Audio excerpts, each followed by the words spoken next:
Hello everyone, Daniel Kerr here. I'm going to show you a little something about multiband processing in Ableton Live.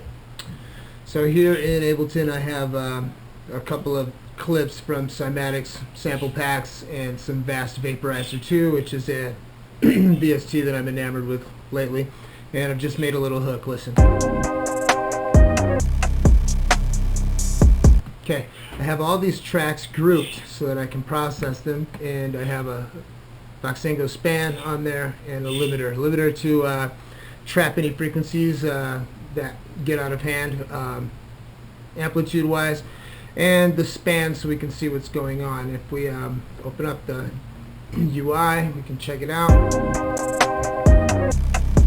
You can see there's all kinds of stuff in the mids and in the highs. There's a lot of subs leaking through, and also some potentially unwanted high frequency stuff. Let's look again. You know, it's not so bad, but what we're going to do is in this group I'm going to do some multiband processing. So you might ask, well, why don't you just drag in a multiband compressor and do it that way? And you can, but sometimes you want the subs and the bass to be processed completely different than the highs. So I'm going to go to audio effects. I'm going to grab an EQ3. I'm going to put that in the center here, and then I'm going to group it. Control G or Command G at a Mac. And this guy here, I'm going to just cut out the mids and the highs. I'm going to listen to the lows, and I'm going to adjust the frequency of the lows.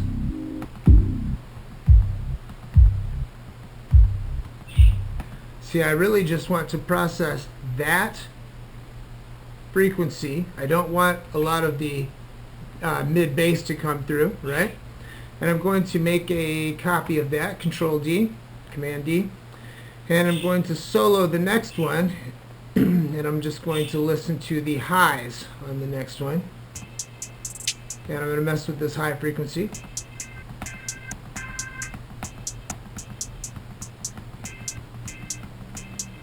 Just the crispy, right? And then I'm going to Control D that guy and make another copy, and in the middle here I'm going to just hear the mids. Let's listen. Oops. Okay, I'm going to process the mid frequencies first, and to be honest, you can do this a myriad of different ways depending on what flavor you're going for. I'm going to do something very, very drastic here just to show what the possibilities are. Let's go to multiband. Let's drag a flat line in there. I know that that's ridiculous, but let's listen. I'm going to get rid of the low here.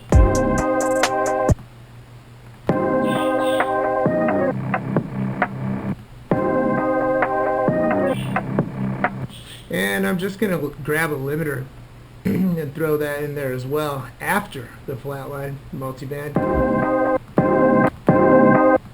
Give it some boost. See how it's compressing? It's limiting, right? Just to try to squash those frequencies a little, right? Let's go down to the lows, and in here I'm going to go to my plugins. I have in my waves the R-Bass mono. You know what, I'm going to leave that out. A lot of people think that you should put monophonic, all your subs should be in mono. That's not exactly true. I'm not going to go that route, but I'm just going to throw some limiting on there. And we're going to listen to that, and we're going to crush that too. You can see that's heavy limiting there. Okay, let's go to the highs. Highs I'm going to do with a glue compressor first, and I'll pull that down. I'm going to put the soft clip on and turn the make up.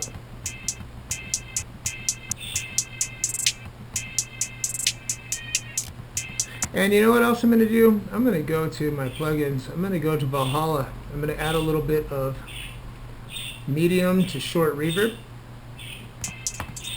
Ooh, not that. Reverbs. Let's go to small. I like the space verb. And then we'll turn the mix down to about 1%. 1.2%. That just gives it a little air, right? And I guess I'm going to limit that guy too, because that's what I do.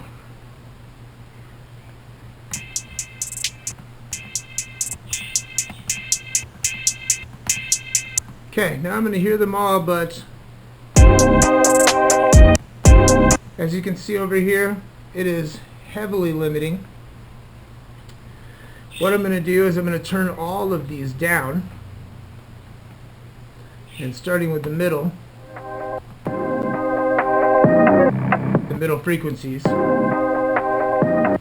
fade in the bass.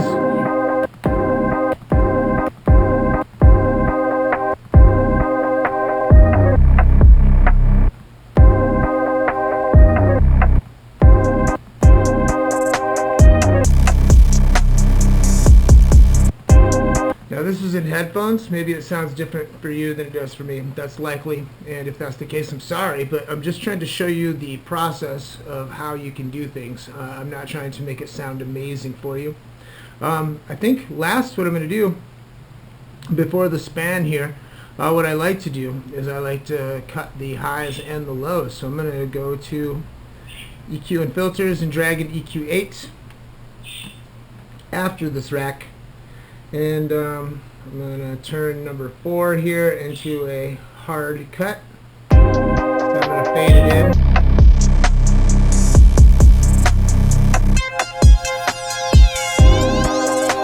And number 1, I'm going to make a hard cut in the low end. I might drop that down just a little bit, but mostly I'll leave that alone. And then I'll find out where there's any mud using number 2 here. Listen.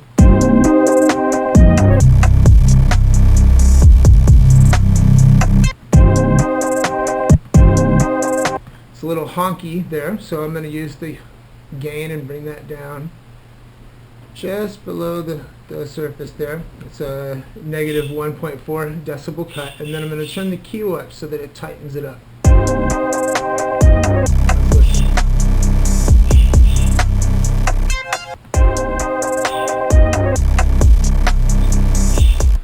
Cut it hard like that, and it takes out all the fullness, right? And then I'll just ease it back in while I'm listening until I get to a sweet spot.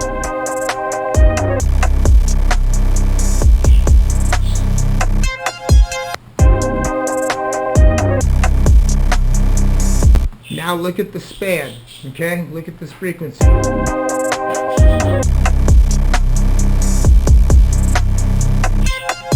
I can see that there's some highs here, and I can use the gain on the highs down here.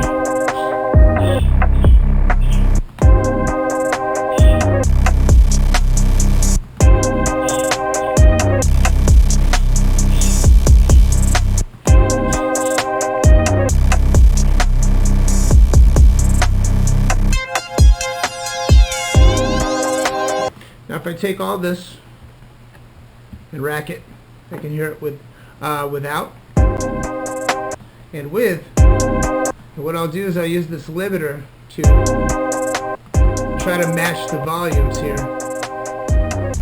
Okay, now listen. Without, with.